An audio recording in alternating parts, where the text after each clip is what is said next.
otra preguntita, Así que que no, bueno, que sí, entre más, ¿son los mismos grupos para ámbito y para anatomía? ¿El sí, sí, mismo sí, grupo? exactamente, los mismos grupos, exactamente. Bueno, Bueno,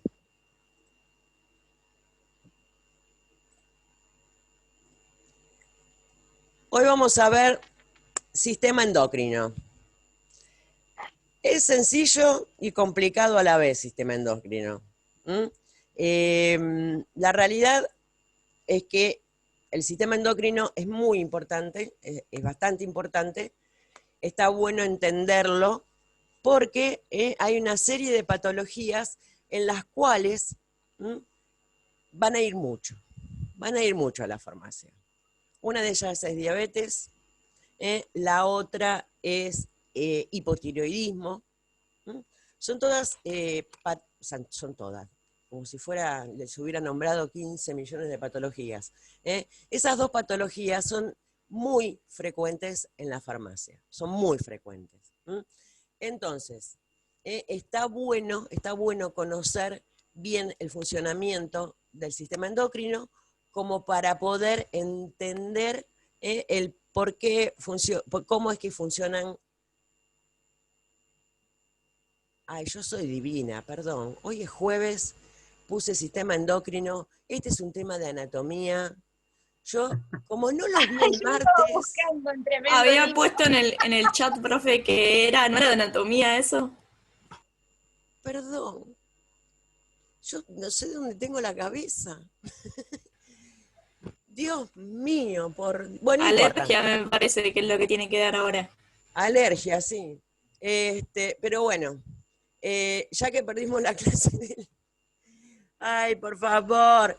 Ya que perdimos la clase del martes y que este es un tema que también es muy importante, como les decía recién, con respecto a, a todo lo que el trabajo en farmacia.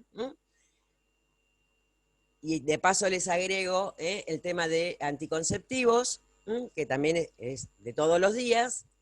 Obviamente, perdón, entre mi cabeza que se, no sé, anda media... Me tiene mal el encierro, chicos, ¿eh? Necesito salir un poco, me parece, necesito un poco de vacaciones, pero fuera de casa. Así que bueno, perdón, hoy vamos a ver un poquitito del sistema endocrino de anatomía, y mañana sí, arrancamos con alergia, que es también, es otro tema desde el punto de vista farmacológico muy interesante y también de todos los días en la farmacia. Bien, dice acá les habla un poco que las funciones orgánicas están reguladas por un doble mecanismo de control. Ya vimos que uno de ellos era el sistema nervioso. Acá le dice que uno menos notable, pero igualmente eficaz, cumple el sistema endocrino u hormonal, cuya organización y funciones analizaremos en este capítulo. Bla, bla, bla. Bueno, a ver, esto de que no se nota,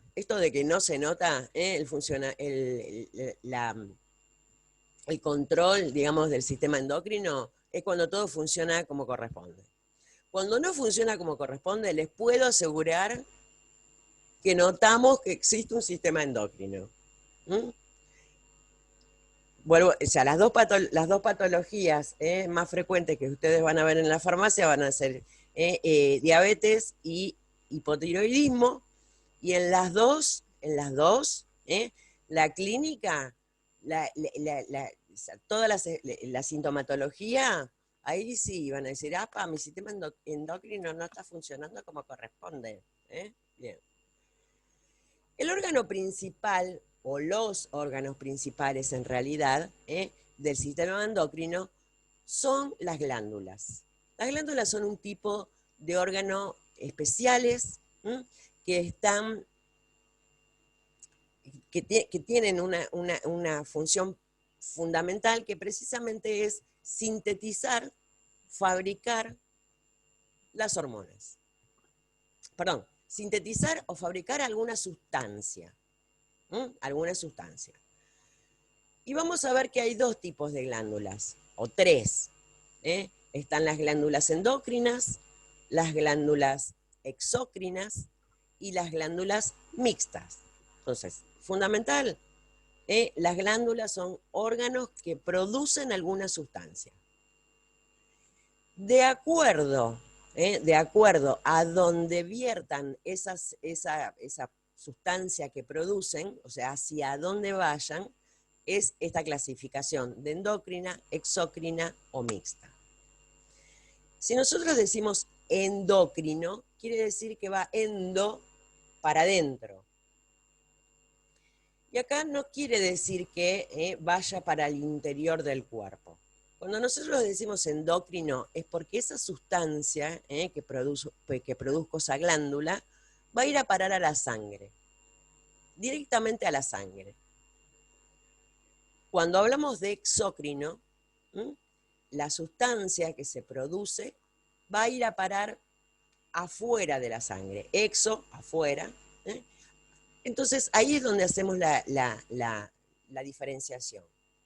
Endo, adentro de la sangre, exo, afuera de la sangre. Y cuando hablamos de exócrino, y decimos afuera de la sangre, ahí ya está más repartido, porque puede ir al interior de un órgano o puede ir al exterior del cuerpo. Por ejemplo, el páncreas. El páncreas es una glándula que tiene una función mixta. Tiene una función endocrina y una función exócrina. En su función endocrina va a fabricar insulina. La insulina que fabrica el páncreas va a ir directamente al torrente sanguíneo. Pero también va a fabricar jugo pancreático. Eso seguramente alguno de los grupos que hable de en la parte de digestivo le va a tocar hablar. Este jugo pancreático en realidad va para dentro del cuerpo, pero no va a la sangre, va al intestino delgado. Después ustedes ya me contarán qué función cumple. Entonces, tenemos dos funciones. En la misma glándula tenemos dos funciones. Una que va para adentro de la sangre, la insulina, y uno que va para afuera de la sangre, que es el jugo pancreático que va directamente al intestino. Obviamente, también hay glándulas exócrinas que van afuera del cuerpo. ¿Qué glándula se les ocurre que va afuera del cuerpo? Acá estamos más fácil. Piensen ustedes en las cosas que producen el sudor. Las que producen el sudor, exacto. ¿Qué otra? Los granitos, las glándulas sebáceas. ¿Qué más?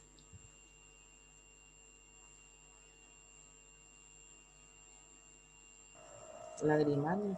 Las glándulas lagrimales. Se dan cuenta que hay varios tipos de glándulas exócrinas. Algunas van para afuera del cuerpo, algunas Profe, van... Sí, ¿los de la saliva también?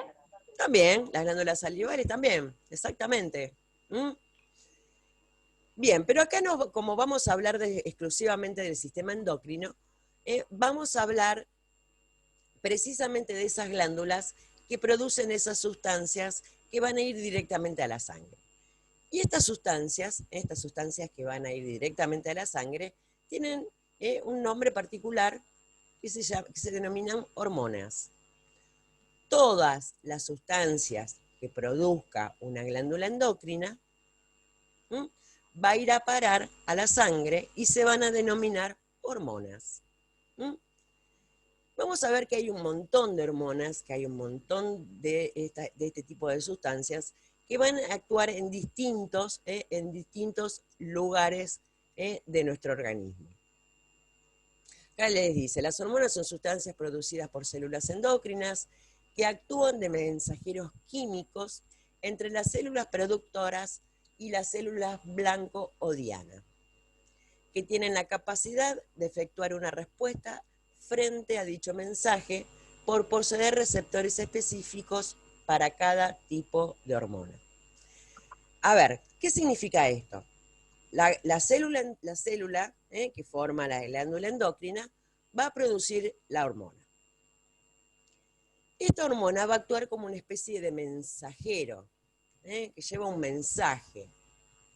Acá obviamente es químico, acá no es el cartero que nos trae las boletas para pagar. Lo único que traen los carteros ahora son boletas para pagar, los quieren matar cuando vienen. Y la célula es blanco o diana. Cada hormona va a actuar en un punto específico, si bien van a estar circulando por todo nuestro organismo, porque ya sabemos que la sangre recorre hasta el último pedacito, hasta el último rinconcito de nuestro organismo. Bueno, todo esto lo que es diana, que es el lugar donde va a ser ese efecto específico, es porque hay un receptor. ¿Se acuerdan cuando hablábamos de sistema simpático y parasimpático, que hablábamos de los receptores y que únicamente la sustancia se unía al receptor? Con las hormonas pasa lo mismo, pasa exactamente lo mismo. Circula por la sangre, pero se une exclusivamente en los receptores que tienen los órganos, donde tiene que hacer efecto esa hormona.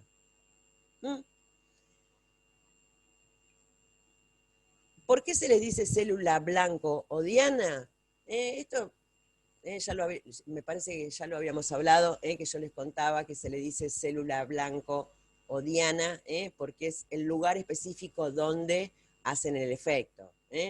Obviamente viene de los dardos. Vieron que hay que tirar al blanco, tiro al blanco, que también se llama diana, el circulito ese con los círculos concéntricos blancos y rojos.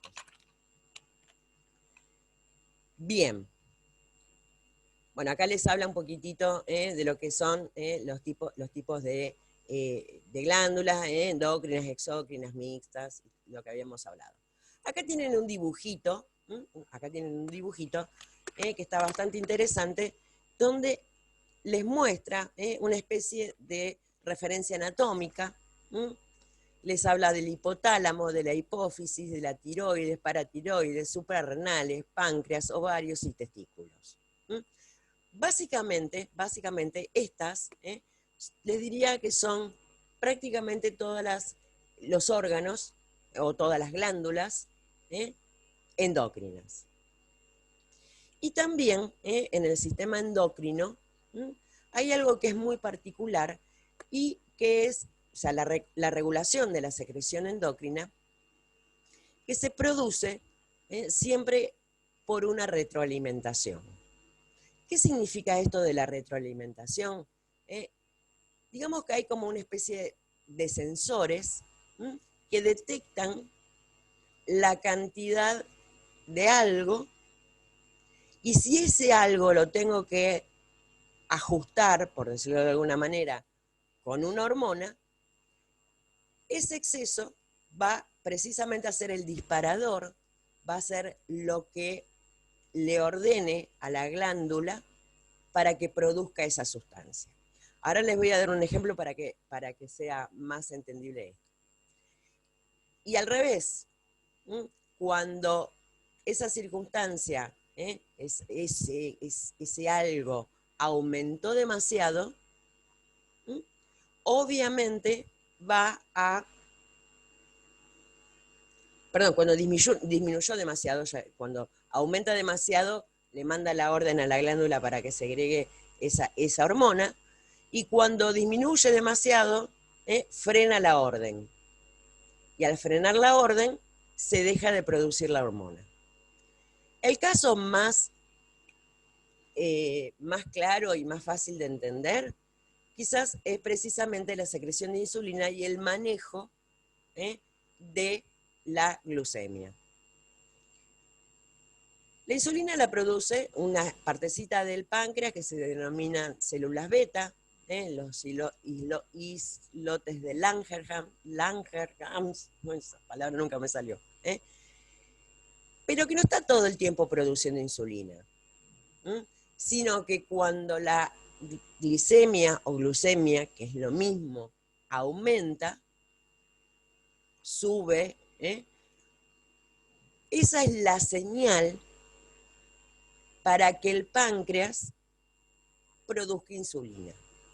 Esa insulina que produjo el páncreas va a parar a la sangre y esa insulina que está circulando por la sangre va a actuar en determinados órganos para que precisamente tomen, saquen todo ese azúcar que está en la sangre y lo utilicen los órganos como fuente de energía. Los órganos que fundamentalmente, en donde fundamentalmente actúa, es en el hígado, después vamos a ver de qué manera, y en los músculos. Y si nosotros lo pensamos en los músculos, es fundamental, porque los músculos, nosotros, o sea, aunque estemos quietos, sentados, necesitamos que los músculos se estén trabajando. Para poder hacer toda esta gesticulación que estoy haciendo, cuando hablo, cuando estoy hablando, cuando estoy mirando, cuando estoy haciendo todo lo que tengo que hacer, los músculos se están moviendo. O se están moviendo o están en reposo, dependiendo ahí. Y precisamente para poder trabajar necesitan energía. ¿Y de dónde sacan esa energía? ¿De dónde sacan esa energía los músculos para trabajar?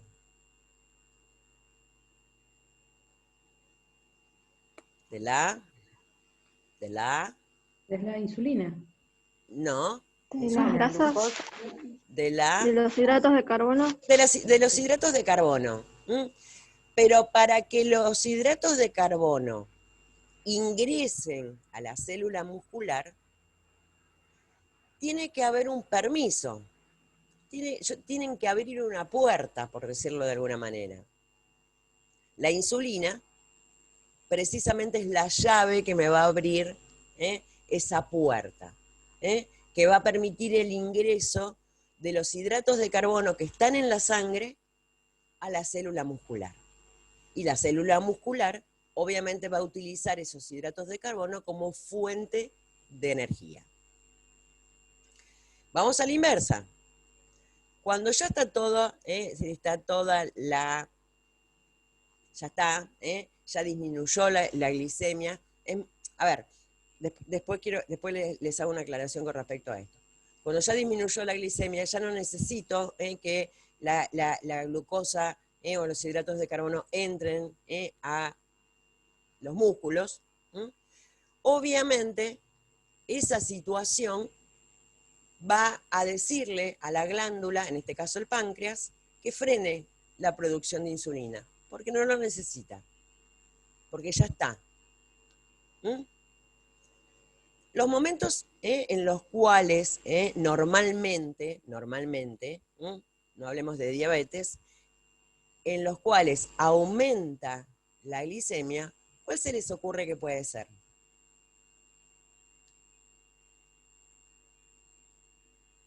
Normalmente, ¿después de qué? ¿De comer? Exactamente, después de comer. Yo ingiero alimentos, esos alimentos, esos hidratos de carbono que ingerí con los alimentos se absorben, aumenta la glicemia, y ese es un disparador para que se produzca insulina, para que precisamente permita el paso de esos hidratos de carbono desde la sangre hacia los órganos que requieren precisamente esos hidratos de carbono como fuente de energía. Bien, acá les habla un poquitito, acá este dibujo, les pone, se explica muy bien, viene el estímulo, acá les pone la glándula como ejemplo el páncreas, promueve la liberación hormonal, en este caso la insulina, actúa sobre las células blanco, sobre las células donde tienen que actuar. Acá les pone como ejemplo el hígado, ahora vamos a ver cómo es que actúa en el hígado. La respuesta es disminuye la glucosa en sangre por incorporación al interior de las células. Esto, o sea, la disminución de la glucosa hace esto, una retroalimentación negativa, y que actúa sobre precisamente la glándula, que es el páncreas, inhibiendo o disminuyendo la producción de insulina. En el hígado, el hígado saca también glucosa de la sangre por dos cosas, por dos motivos. Uno, básicamente, también porque el hígado está laburando todo el día. El hígado no para de laburar en las 24 horas, como el corazón. El hígado y el corazón se la pasan laburando las 24 horas. Obviamente va a necesitar mucha energía. Eso por un lado. Pero por el otro lado, también, cuando hay un poquito de exceso, lo va a guardar, va a transformar la glucosa en glucógeno, que es son los hidratos de carbono de depósito. Eso me acuerdo que lo habíamos hablado allá muy al principio, cuando todavía daba las clases con el celular, que era un despelote. Bien, se nos está acá, obviamente, terminando el tiempo. Voy a ver el chat, que hay varias preguntas. Muy jueves.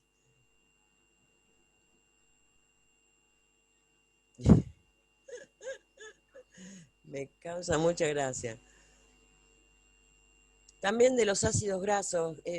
¿A qué te referís, Marce, con los ácidos Que usted grasos? había dicho que los músculos de qué se alimentaban Ujú. y dijo glucosa y bueno, ácidos grasos también.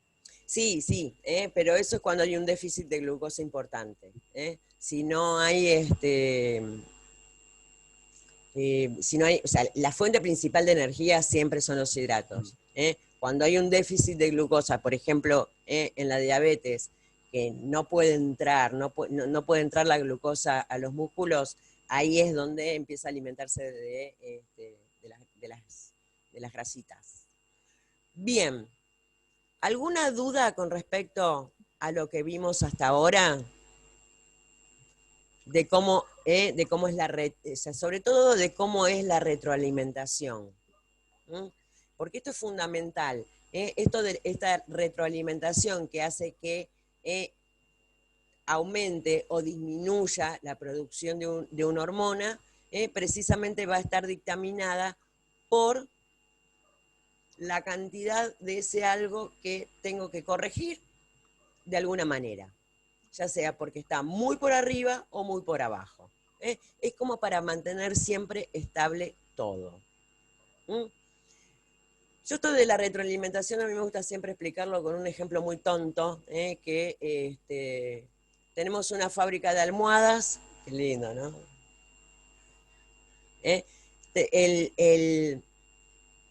Está el jefe, o sea, el dueño de la fábrica, el gerente y los operarios. El dueño de la fábrica le manda al gerente la orden para que le mande la orden a los operarios para que fabriquen. Pero obviamente cuando los operarios ya trabajaron un montón y ya no tienen lugar donde guardar toda la producción, le dicen, che, frename la orden porque no tengo lugar donde guardar ya más almohadas. Listo. Se frena la orden de seguir fabricando almohadas. Y al revés, cuando los operarios ya no tienen más almohadas porque ya las vendieron todas, le avisan, che, mándame la orden para que precisamente pueda empezar a fabricar de nuevo almohadas.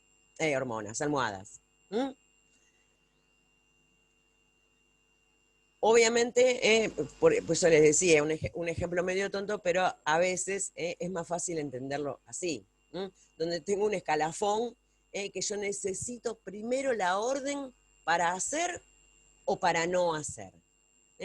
Básicamente, eso es una retroalimentación negativa.